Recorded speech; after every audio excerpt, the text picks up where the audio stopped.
What is up, everybody? Welcome back to another YouTube video. My name is Mike. We got a little bit different video today. We are outside of Blue Mountain Thrift Shop here in Palmyra, Pennsylvania.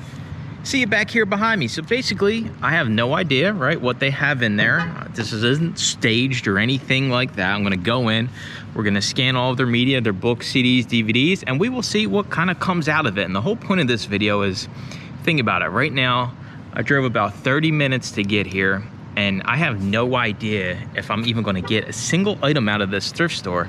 And I do think we see a lot of the reality of thrifting is like, you're gonna walk into a store and leave with a full bag. Well, there's always a chance you can leave with a full bag, but are you honestly gonna leave all these stores with full bags? I hope we leave with an IKEA bag, but no guarantees, and that's kind of why I wanted to make this video. So we're actually gonna count how many items we scan, right? The phone app Scoutly lets you see how many items you scan, so we'll know exactly how many items we scanned, how many items we actually purchased, and around about of how much money we're expected to make. We're gonna track all of that in there, and I'm actually gonna record inside so you guys can see all of the media or lack of that some of these places have, right? You never know when you walk into a thrift store. How much do they have? Are they still getting new inventory? Is it the same stuff that you know that's here since last time you came? And to preface this, I did look. We haven't been here since the end of February, so we're almost at the end of May. You're talking basically 3 months this store has sat. Last time I was here, there were a lot of items to scan. It'll probably be the same, and you know, if I can hit 10% accept rate, I will be happy. But I'm thinking, if I had to guess, it's probably gonna be like 4%. I don't know, it's gonna be a lot of scanning. But yeah, anyways, let's shut up, let's get inside here. I'll show you guys everything there is to scan. And yeah, it's been a while since I did one of these videos, so I'm excited what turns out of this, whether we win or lose. Either way, you guys are gonna, you know, figure out if thrifting's worth it. Let's go.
We are out of Blue Mountain Thrift Shop. I'm still here in the parking lot. I'm gonna show you guys some of the items we got. But first, how long were we in there, right? Because you gotta value your time. You can't sit in these thrift stores all day long. You guys did see that they have a lot of media, a lot of books, a lot of CDs, not so much DVDs, but they do have a lot to scan in there. Like I said, I haven't been here in 3 months, so I'll just give you guys a quick glimpse of everything we got. So we basically left with an IKEA bag full, right? I'm gonna show you guys some of these specifics that we picked up today, but we scanned 662 items, so a little bit under 700 items. Estimated profit was $830, 46 accepts, so a 7% accept rate. Not terrible, not great, but 7% is kind of, you know, like the going rate. And for this thrift store, I honestly thought it was going to be a lot worse. So I guess I can't complain at the end of the day, but that is the reality. Every 100 items you scan, you're only buying 7 of those, right? So people get into this business and they're thinking like, shit, I'm going to go into a thrift store, I'm going to scan, and every other one's going to be an accept. It's not the case. We're talking less than 1 out of every 10, right? So imagine you're scanning, you grab 10 off the shelf, only 1 of those is going to be actually profitable that you're actually going to buy. And I know it's kind of like, really nobody really shows the the scanning volume that goes into it, right? I've scanned probably well over 500,000 items in the 5+ years I've been doing this. It's just how many items can you scan? How much knowledge can you have so you know what to skip?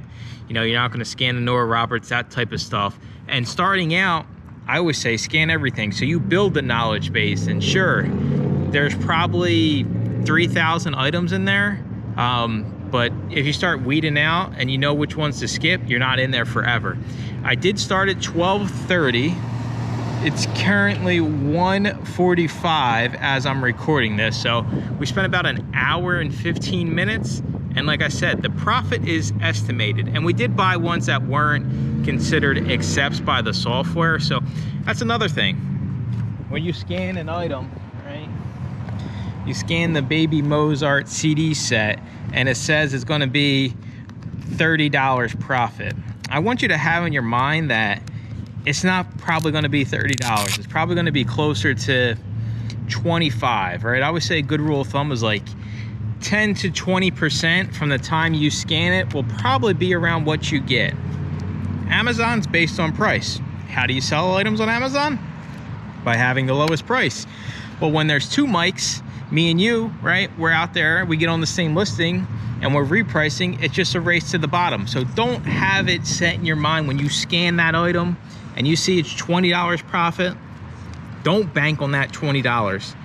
Send it in, you paid $3 for it, you're still gonna make money, but I guarantee you, 98% of the items, by the time they sell, are at least gonna go down in price by 10, 20 cents, give or take, depending on how popular it is.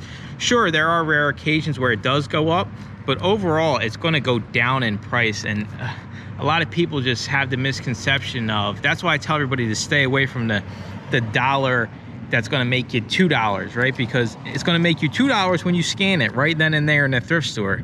Who knows what the price is gonna be by the time you actually get it sent in and Amazon scans it and lets it, you know, be available for sale.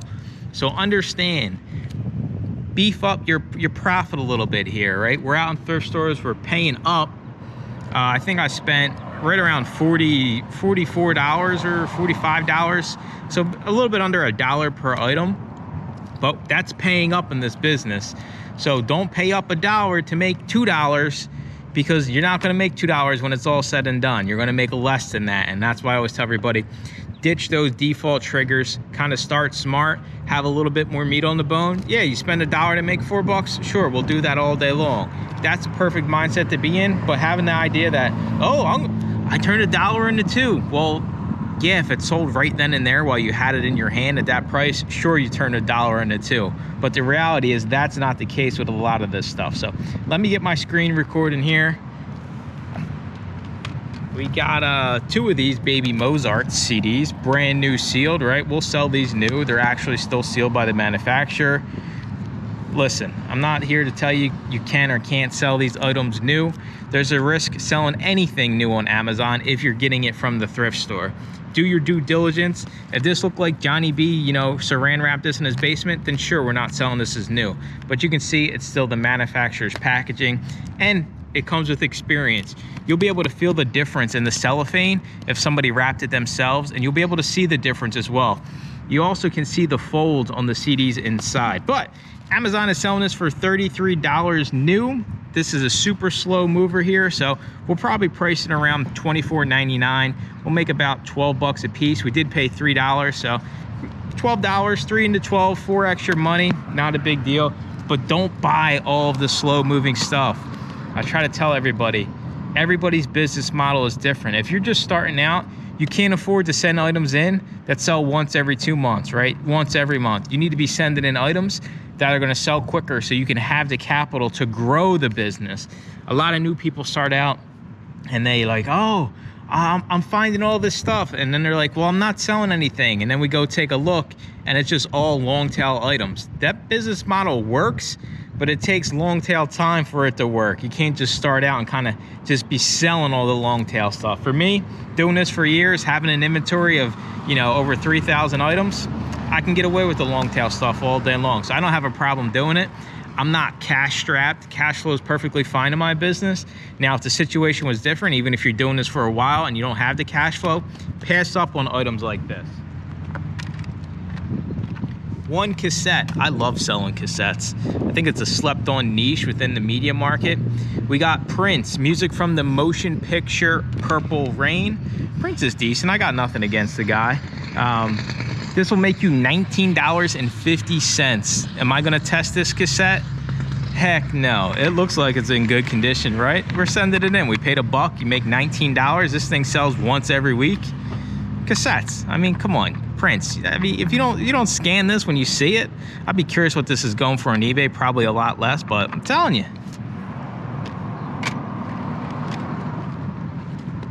Pull out some DVDs for you all. First up, we got one of the most badass looking DVD covers in the history of DVD covers. Stallone's Cobra. I mean, look at this, dude. What a hot shot. And you got Tango and Cash as well.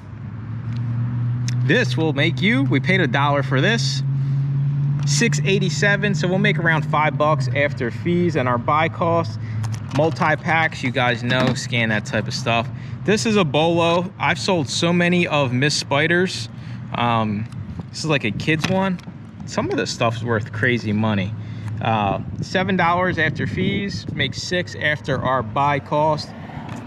Look out for, they all kind of look the same too. It always got the spider on the front. New Life, community choir featuring John Key, Not Guilty, The Experience. No idea what this is. This one's actually pretty good here. It sells about once a month. And we're looking at $22 in profit, no FBA. I love being the only FBA listing.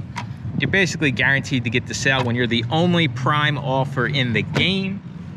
Let's see what else we got.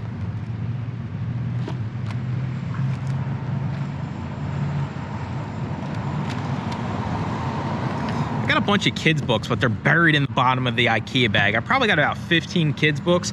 I know a lot of you are like, I don't want to scan the kids books, dude. I'm gonna be there for 35 years. Well, listen, I'm not sitting here and telling you to scan those little tiny paperback kids books.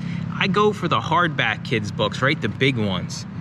The big hardback ones, they're about a centimeter wide. I love scanning those because you lazy booksellers don't even scan them. Because, I don't know, there's something, the mold toxins are on the kids' books. That's why you don't scan them. I mean, come on. You're out at the store, put in your due diligence and get as much profit as you can and leave nothing behind for the next sucker. So mold toxins was profitable, of course, because people think the mold's gonna kill them today. Sells once a month, you make $10 after fees. This is a good example. I get a lot of questions like, hey Mike, there's highlighting, and this is kind of a good example of this. You see, it's got all these dog-eared pages. Now that I see this, I'm like, I gotta undog-ear all these pages. But like highlighting and like, there's even some writing. Let me see if I can find a page that's got some writing on it as well. Stuff like this, you know, they circled it with pen. What are we doing here? Are we selling brand new books? No. We're selling used copy of books that are in demand. Used. Whatever definition you have of used in your mind, throw it out the window. Cut this stuff loose. Like, I guarantee a lot of you will be like, I'm not sending this in, Mike. There's highlighting on 2 pages. All right, that's fine. Leave it behind for me because I'll send it in every single time. Used, good condition. Solid shelf copy with some wear. Highlighting and marking scattered throughout. Easy peasy lemon squeezy. And you all still are like, well, this is very good, Mike. I don't know why I'm gonna, what's your argument for conditioning books better than good? Please leave it down in the comment section so I can tell you how much of a fool you are, because it's not like you're gonna get the buy box over me if I got a better price. Used like new, doesn't matter. I got a better price, guess who's getting the sale every single time? There's no argument to be made. The only argument is you're just a fool who likes to waste our time instead of actually making money. I know that sounds harsh, but I've been doing this for years. You gotta stop with this nonsense. So mold toxins, Sing Sing Prison. If you ever see any of these types of books, they're always profitable. Arcadia Publishing is the brand. They do a ton of local stuff, a ton of, I guess, you know, random stuff like this. So Yeah, sells a little bit more than once every month. $10 profit as well on that. The Bermuda Triangle, still unsolved, still baffling, still claiming new victims. Here are their untold stories. I'm curious, you believe in the Bermuda Triangle? I mean, we live in a world, right? They already said aliens exist, right? Whoa, I just seen one. You see that? I just seen a saucer. I just seen a saucer live on the YouTube world. I'm just messing. But it's crazy, some of this stuff out here. Anything Bermuda Triangle related, make sure you scan it. I don't think this was anything crazy for profit, but it does, you know, people are into this stuff. Sells all the time, you know, once or twice a week. You make $6 after our buy costs. We'll make $4.50 and some change. Bread and butter of the business. You never know what you're gonna get in the thrift store, right? This, we could have got only this. And our $800 in profit could have been $80 in profit. That's the reality of the thrifting model. A lot of you start out with thrifting, which is a-okay. I just want you to understand, you're gonna get to a point where you need more thrift stores. I tell everybody all the time, I probably got over 100 just in the routes I run. You can't have this business with 5 thrift stores, 10 thrift stores, 20 thrift stores.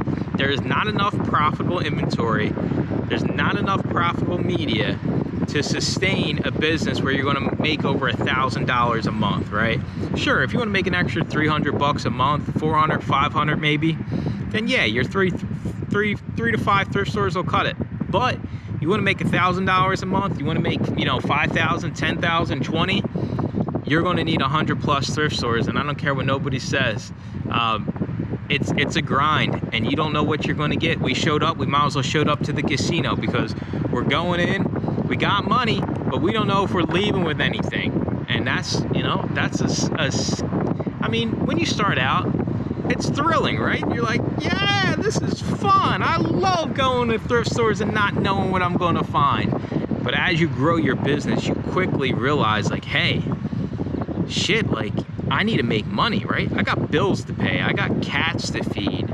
You might have kids to feed. You might have grown adults living in your basement to feed. I don't know who you got to feed, but there's always somebody that's got to eat somewhere along the line. So just understand that if you're brand new, or if you've been doing this and you're not getting the results, you need more sources. Start thinking outside the box. Don't rely on these thrift stores. Don't rely on Blue Mountain to turn you out an IKEA bag, because I mean, I kind of hoped that I wouldn't find anything to kind of hammer home the fact some thrift stores just suck, because all you see on YouTube is everybody going to thrift stores and making lots of money, right? People aren't uploading their thrift trips where they find nothing, where they find 2 or 3 items. That footage gets deleted. But this is probably the first time I found an IKEA bag full from this place since I started reselling, and I come here every season, at least once every 2 to 3 months. So that's kind of perspective for you. You just got to take my word on it. But yeah, I mean, think smart. Don't go thrifting in the Bermuda Triangle, right? Look out for the spider lady. She'll make you money. Baby Mozart sealed new, whether that's a DVD, you know, or a CD, probably going to make you money every single time. But yeah, that's going to do it for the video. It's a pretty nice day out. Can't complain. That's why I decided to do this, and I really haven't shown you guys what it's like inside of the thrift stores in a while. And I do hate they have that stupid, you gotta buy 6 DVDs to get them for $1 a piece. You gotta buy 3 CDs to get them for, it's like, just make everything $1. Why do you gotta buy a certain quantity of a certain, you know, category to get to sale? Like, it drives me nuts. I didn't even count this time. Last time I was here, I'm like, I got my stack of 5 books, my 3 CDs. This time I'm just like, it's all going on. And then the kids' books are different, so I got the kids' books. Oh my God, I'll go nuts in some of these places. Just have a flat price for everything like the good old days, but nah, we can't do that. That's gonna do it for the video. I appreciate you watching. Make sure to comment, like, and subscribe. And stay tuned for more book videos. Bye-bye.